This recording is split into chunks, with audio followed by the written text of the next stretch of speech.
அவர் எப்படி கஷ்டப்பட்டு வந்தார்னா ஒரு பெரிய ஏவிஎம் போன்ற பெரிய நிறுவனங்கள் மாதிரி அப்படி வந்துடல. சின்ன சின்ன படங்கள் எல்லாம் வந்து எடுத்து அது வெற்றி அடைஞ்சு அதுக்கு பிறகு அவர் ஒரு பெரிய பட தயாரிப்பாளர் ஆனார்ன்றதுக்காக தான் நான் சொல்கிறேன். அதுவும் குறிப்பாக உங்களுக்கு ஒரு சின்ன ஒரு சம்பவத்தை மட்டும் நான் இந்த இடத்துல நான் சொல்ல விரும்புகிறேன். அவங்க இவர் மீது ஆசைப்படுற மாதிரி, இவருக்கு பார்த்தீங்கன்னா காம வயப்படுற மாதிரி அப்படி ஒரு காட்சி இருக்கும். சில்க் ஸ்மிதாவோட படுக்கை அறை காட்சியே இருக்கும். அது ரொம்ப ஆபாசமாக இருக்கும். நீங்கள் பார்த்தீங்கன்னா உங்களுக்கு தெரியும். ஒரு சில வருடங்கள்லேயே சூசைட், ஒரு சில வருடங்கள் கிடையாது, சில மாதங்களில் சூசைட் பண்ணி செத்து போயிட்டான். எதனால் அவன் செத்து போயிட்டான்னு சொல்லி அந்த டைமில் பரவலாக பேசப்படுதுன்னா 89 காலகட்டத்தில் எதனால் சூசைட் பண்ணிட்டான்னா, அந்த படம் நடித்த பிறகு பார்த்திங்கன்னா அவன் இதே ஆர்பி சௌத்ரி அந்த படத்தை தயாரித்தவர் என்னதான் இயக்குனர் சொன்னால் கூட அது எந்த அளவுக்கு அவர் மனசில் கேட்டு ஒத்துக்கிட்டாரு தெரியல. அவருக்கு அதே வயதில் 2 பிள்ளைகள் இருக்கிறாங்க, ஒருத்தர் ஜீவா, ஒருத்தர் ரமேஷ். ஸோ இப்படி அந்த பையன் அந்த படத்தில் நடித்த பிறகு, அதுவும் அவங்க சில்க் ஸ்மிதாவோட பல முறை படுக்கை அறை காட்சி நடிச்சதுனால, அந்த இன்னும் சில நடிகைகளோடு இருந்தனால அடுத்த படத்தையே போகும்போது உளவியல் ரீதியாக ஒரு பாலியல் சம்பந்தமான ஒரு உளவியலில் பாதிக்கப்பட்டு சூசைட் பண்ணி செத்து போயிட்டான். நிஜமாக செத்து போயிட்டான், படத்திலே செத்து போயிட்டான். அவர் விசிலடிச்சிருந்தாருங்க, ரொம்ப கொண்டாடிட்டு இருந்தார்.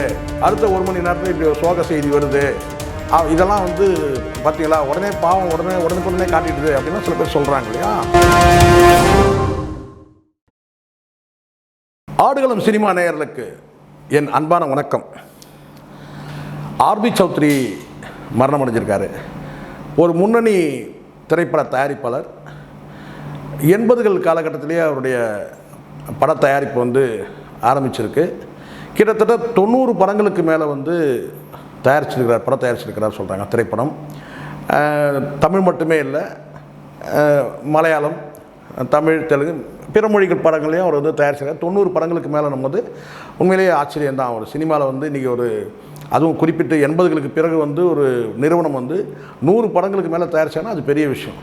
கடந்த காலத்தில் ஏவிஎம் போன்ற பெரிய நிறுவனங்களும் பார்த்திங்கன்னா பல 100 படங்கள் தயாரிச்சிருந்தால் கூட 80களுக்கு பிறகு சினிமாவில் பட தயாரிப்பு ஒரு நிரந்தரமாக ஒரு இடத்த பிடிச்சி அதாவது சூப்பர் குட் ஃபிலிம்ஸ்னால் ஒரு நேம் இருக்கிற மாதிரி, ஒரு பிராண்ட் இருக்கிற மாதிரி பல படங்கள் தயாரிக்க முன்னணி நடிகர்களாக நிறைய நடிச்சிருக்கிறாங்க. விஜய், அஜித் போன்ற நடிகர்கள்லாம் நடிச்சிருக்காங்க. அதுவும் குறிப்பாக 90களுக்கு பிறகு உருவான பெரிய ஸ்டார்கள்லாம் அந்த படத்தில் நடிச்சிருக்கிறாங்க. காமெடி நடிகர்களுக்கெல்லாம் வாய்ப்பு கிடச்சிருக்கு. இன்றைக்கி பெரிய இயக்குநர்கள் KS ரவிக்குமார் போன்றவர்கள்லாம் பெரிய இயக்குநர்கள்லாம் சூப்பர் குட் ஃபிலிம்ஸில் உருவாக்கப்பட்டவங்க தான் இயக்குநர்கள்லாம் வாய்ப்பளிக்கப்பட்டு. ஸோ இதெல்லாம் இருக்குது. இப்போ திடீர்னு ஒரு செய்தி என்னென்னா சாலை விபத்தில் மரணம் அடைஞ்சார் அப்படின்னு சொல்கிறாங்க.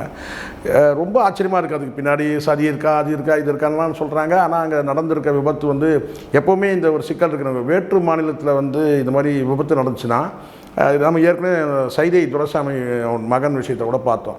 அங்கே என்ன நடக்குதுன்னே நமக்கு தெரியாது. நம்ம சொல்லிக்கலாம், நம்மலாம் இந்தியாவுக்குள்ளே தான் இருக்கிறோம், எல்லாமே ஒரு 2000 கிலோமீட்டருக்குள்ளே தான் சுற்றி தான் இருக்குதுன்னு சொன்னால் கூட அங்கே வேற்று மாநிலத்தில் நடந்ததுன்னா அது என்ன நடந்ததுன்னே தெரியாது. இவர் எதுக்கு அங்கே போனார்ன்றது அவங்க குடும்பத்தில் தெரியும்.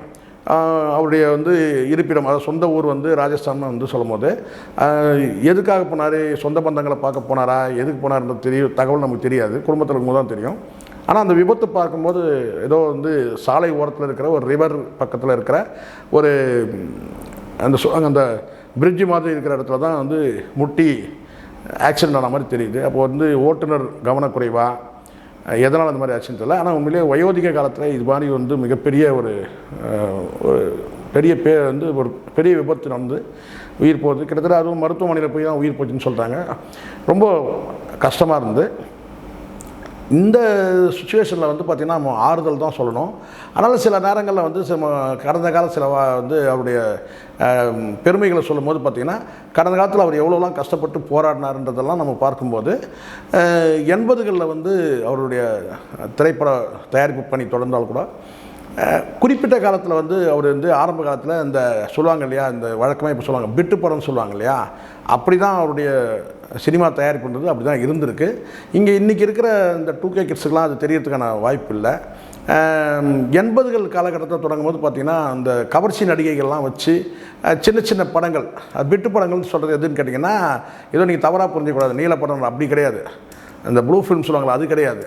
விட்டு படம்ன்றது ஒரு நீண்ட ஒரு படத்தில் வந்து பார்த்தீங்கன்னா குறிப்பிட்ட சில காட்சிகள் வந்து சொல்லுவாங்க இல்லையா, அந்த அடல்ட்டு காட்சியை சொல்லுவாங்க இல்லையா, அந்த மாதிரி அடல்ட்டு கண்டென்ட் வச்சு அந்த மாதிரியான வந்து படங்கள் நிறைய வந்திருக்கு. ஒரு உதாரணத்துக்கு வந்து அந்த காலத்தில் வந்து இந்த சில்க் சுமிதா வந்து ஷகிலா கவர்ச்சி நடிகைகள், ஆபாச நடிகைகளில் கவர்ச்சி நடிகைகள் வந்து அந்த படத்தில் வந்து இடம்பெறுவாங்க. அப்போ அந்த படம் ஓடிக்கிட்டே இருக்கும்போது பார்த்திங்கன்னா ஒரு பிட்டு காட்சின்னா அதில் வந்து ஒரு ஆபாச காட்சி வந்து அந்த நடிகைகள் இருப்பாங்களோ இல்லைன்னு சொல்ல முடியாது, கண்டிப்பாக வந்து வேறு ஒரு சம்மந்தமே இல்லாத ஒரு காட்சி போடும். இப்படி தான் வந்து பிட்டு படத்தில் வந்து தயாரிப்பாளர் தான் ஆர்பி சௌத்ரி. அதை முதல்ல கிளியர் பண்ணோம். யாரையும் சிறுமைப்படுத்துறதுக்காக இதை சொல்லவே இல்லை.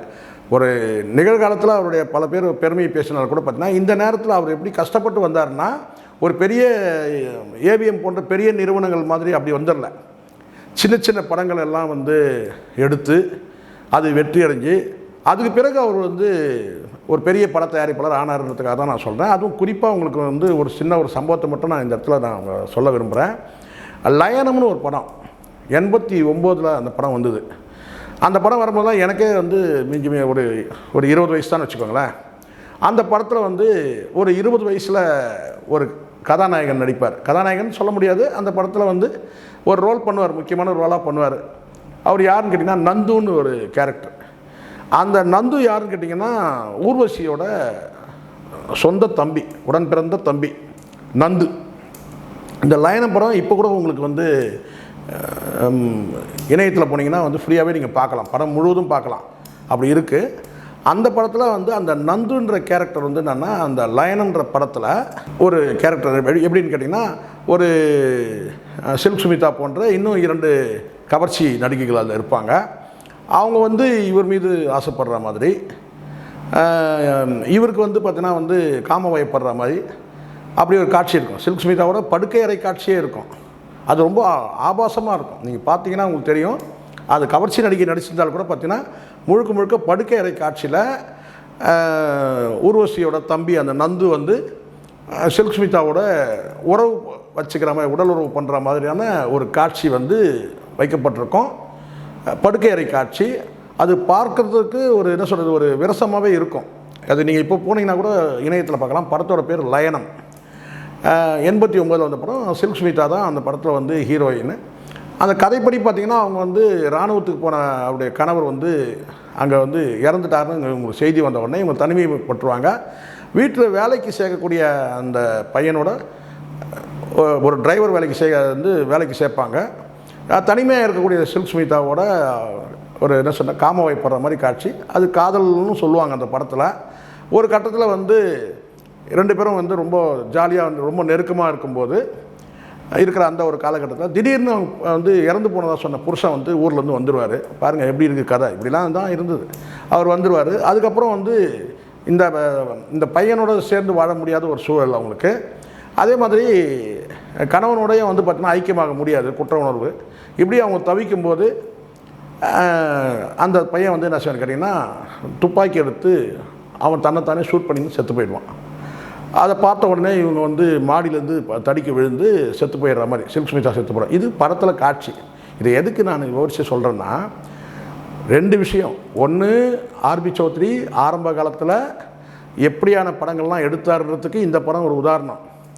அந்த படத்தில் ஒரு 20 வயது கூட இருக்காது. என்ன சொல்ல போனால் 17 வயசு நினைக்கிறேன் அந்த பையன் வந்து நடிக்க வச்சுருப்பார். 17 வயசு பையன் வந்து இப்போலாம் அந்த படம் வரவே வராது. ஏன்னா அந்த படத்துலேயே அந்த பையன் நடிக்கும் போதே 17 வயசு தான் அப்படின்னா நான் கேள்விப்பட்டிருக்கிறேன். நீங்கள் பார்த்து தெரிஞ்சுக்கலாம். அந்த படத்தை வந்து அவனுடைய டீட்டெயில் போய் தெரிஞ்சுக்கலாம். ஊர்வசியோட தம்பி. இல்லை என்னென்னா, அந்த படம் ரிலீஸ் ஆன பிறகு வேறு படங்களுக்கு எதுவும் அந்த பையனுக்கு வந்து வாய்ப்பு கிடைக்கலையா அல்லது வாய்ப்புக்கு இவன் போகலையான்னு தெரியல. ஒரு சில வருடங்கள்லேயே சூசைட் ஒரு சில வருடங்கள் கிடையாது, சில மாதங்களில் வந்து சூசைட் பண்ணின்னு செத்து போயிட்டான். எதனால் அவன் செத்து போயிட்டான்னு சொல்லி அந்த டைமில் பரவலாக பேசப்படுதுன்னா 89 காலகட்டத்தில் எதனால் சூசைட் பண்ணிட்டான்னா, அந்த படம் நடித்த பிறகு பார்த்திங்கன்னா அவன் அந்த படத்தில் நடித்த நடிகைகளோடவே அவனுக்கு ஒரு ஈர்ப்பு வந்துடுச்சு. முழுக்க முழுக்க உங்களுக்கு தெரியும் நினைக்கிறேன், ஒரு காட்சியில் படத்தில் நடிக்கும்போது, அதுவும் குறிப்பாக படுக்கை அறை காட்சியில் நடிக்கும்போது பல முறை ஷூட் பண்ணுவாங்க. அதுவும் குறிப்பாக அந்த பையனுக்கு 3 பெண்கள், 3 கவர்ச்சி, சில்க் ஸ்மிதாவோட சேர்ந்து 2 பேர், அபிலாஷா, இன்னும் ஒரு நடிகை தேவி பிரியா, ஏதோ ஒரு நடிகை, அந்த 3 நடிகைகளோடுமே அவர் படுக்கை காட்சியில் இருக்கும்போது பார்த்தீங்கன்னா, அப்போ எத்தனை நாட்கள் ஷூட்டிங் எடுத்திருப்பாங்க, எத்தனை நாட்கள் அந்த பையன் அந்த படுக்கை காட்சியில் அந்த நடிகைகளோடு நடிச்சிருப்பான், உளவியலாக அந்த பையன் எவ்வளோ பாதிக்கப்பட்டிருப்பான்றதை பாருங்கள். அன்றைய காலகட்டத்தில் எல்லாமே ஊர்வசிலேருந்து எல்லாருமே சாதாரண நடிகைகள். அப்போ தான் முந்தானை முடிச்சு வந்த காலகட்டம். அதெல்லாம் எல்லாருமே அவங்க கல்பனா உட்பட எல்லாருமே சிறு வயதில் இருக்கவங்க தான். பெரிய அன்றைக்கி இன்றைக்கி இருக்கிற மாதிரி கிடையாது. நீங்கள் அப்படி ஒரு கற்பனை பண்ணிக்கூடாது. அன்றைக்கி எல்லாருமே வாய்ப்பு கட்டு அலையக்கூடிய அந்த ஒரு காலகட்டம் தான் எல்லாமே. ஸோ அதனால் அந்த தம்பி நந்துன்ற பையன் ஒரு வகையாக பார்த்திங்கன்னா உளவியலாக அதுவும் பாலியல் ரீதியான உளவியல் அதில் பாதிக்கப்பட்டு சூசைட் பண்ணி செத்து போயிட்டான். அதை இன்றைய தினம் வரைக்கும் பார்த்திங்கன்னா ஊர்வசியோ அல்லது வேறு யாரும் பகிரங்கமாக பேச மாட்டாங்க. அதை பற்றி வெளிப்படுத்தி கூட எங்கேயும் பேட்டியோ நேர்காணலோ எங்கேயுமே கொடுத்துருக்க மாட்டாங்க தன் தம்பியை பற்றி. ஆனால் அந்த படத்தில் நடித்த இதே ஆர்பி சௌத்ரி, ஒரே ஒரு கேள்வி தான் இந்த இடத்துல இருக்குது. இதே ஆர்பி சௌத்ரி அந்த படத்தை தயாரித்தவர், என்ன தான் இயக்குனர் சொன்னால் கூட அது எந்த அளவுக்கு அவர் மனசில் கேட்டு ஒத்துக்கிட்டார் தெரியல. அவருக்கு அதே வயதில் 2 பிள்ளைகள் இருக்கிறாங்க. ஒருத்தர் ஜீவா, ஒருத்தர் ரமேஷ். உங்களுக்கு தெரியும், ஜித்தன் ரமேஷ்னு சொல்லிட்டு. இந்த ஜீவா தான் ஏன் தன் பிள்ளைகளை நடிக்க வைக்கல? அந்த படத்தில் தன் பிள்ளைகளே நடிக்க வச்சிருக்கலாமே இல்லையா? ஏன் நடிக்க வைக்கல? இமேஜ், நம் பிள்ளைகளை பெரிய ஸ்டாராக, அதுக்கப்புறம் நடிகர் 2 பிள்ளைகளும் நடிக்க தானே வச்சார். ஏன் அந்த படத்தில் தன் சொந்த தயாரிப்பு தானே, அந்த படத்தில் ஏன் ஜீவாவையோ ரமேஷையோ நடிக்க வைக்கல? அப்போது இதுதான் இப்போ புரியுதுங்களா உங்களுக்கு?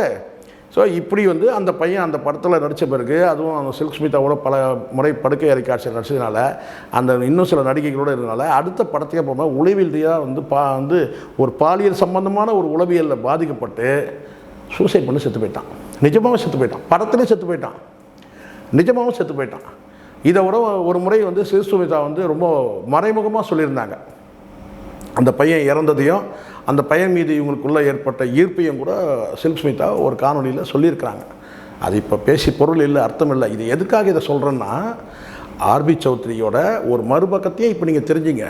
எல்லாருமே முதல் பக்கத்தை பார்க்குறீங்கல்ல, அப்படியே பின்னாடி பக்கத்துலேயும் இருக்குது. 89 இப்படியான ஒரு தரம் கெட்ட சினிமாவை எடுத்து அதனால் ஒரு பையன் உளவியலாக பாதிக்கப்பட்டு இறந்தான் அப்படின்னு ஒரு தகவல் நான் சொல்லலை, பரவலாக சினிமாவில் பேசப்பட்டது. நீங்கள் வேணும்னா போய் இணையத்தில் தேடி நந்துன்ற பையனுடைய வாழ்க்கையில் என்ன நடந்தது, லயனம் படத்தில் அந்த நந்துன்ற கேரக்டர் எப்படி நடிச்சிருக்கிறாங்க, அந்த கதை என்ன, ஊர்வசியோட அந்த தம்பிக்கு நந்துக்கும் என்ன ஏற்பட்ட அந்த உறவு என்ன, அதாவது அண்ணன் அக்கா தம்பின்ற அந்த உறவு, அவங்க குடும்பத்தில் பார்த்திங்கன்னா அந்த பையனோடு ஏற்பட்ட அந்த தொடர்பு எல்லாத்தையும் நீங்கள் பாருங்கள்.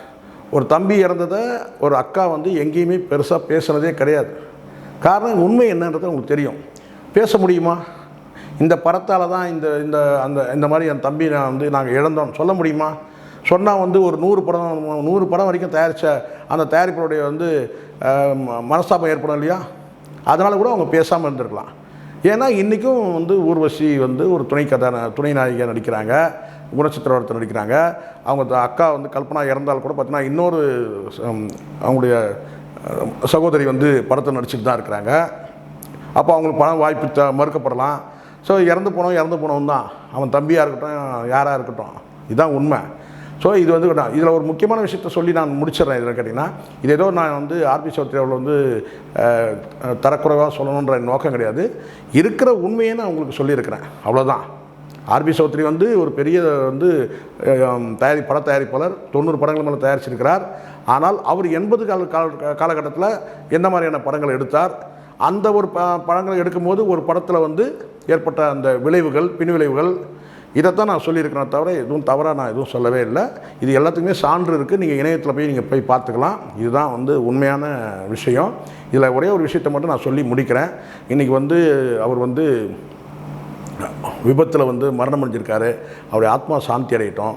ஆனால் அதே சமயத்தில் இப்போ கடைசியாக ஒரு விஷயம் நான் சொல்கிறேன். இது நடுவில் சில தம்பிங்க ட்ரோல் பண்ணுறாங்க. என்னென்னா, விசில் அடித்தார், அங்கே ஒரு 41 பேர் இறந்துட்டாங்க, விசில் அடிச்சிட்டு இருந்தார், அதை பற்றி நினைக்காம விசில் சின்ன விஜய்க்கு ஆதரவாக விசில் அடிச்சிட்டு இருந்தார், 41 பேர் இறந்துட்டாங்களே, அதை பற்றி இவருக்கு வந்து அவங்களுக்கு வந்தால் வந்து இவருக்கு வந்தால் வந்து ரத்தம், மற்றவங்க வந்தால் தக்காளி சட்னியா, கவலை இல்லாமல் விசில் அடிச்சதான்னு சொல்கிறாங்க. ஆனால் அதெல்லாம் எப்பவுமே செய்யக்கூடாது. இந்த மாதிரியான ஒரு விஷயத்தில் நீங்கள் தாராளமாக வாக்களிங்க, போங்க, தாராளமாக பகிரங்கமாக கூட விஜய்க்கு ஆதரவு தெரிவிங்க, தாவேக கட்சிக்கு கூட நீங்கள் ஆதரவு தெரிவிங்க. ஆனால் இது போன்ற இந்த விசில் அடித்து இது பண்ணுறது இதெல்லாம் வந்து இந்த விளையாட்டு பிள்ளை கிடையாது. ஜீவா ஒரு முதிர்ச்சி இருக்குது, கிட்டத்தட்ட ஒரு எப்படி பார்த்தாலும் ஒரு 40 வயசுக்கு மேலே ஆகுது.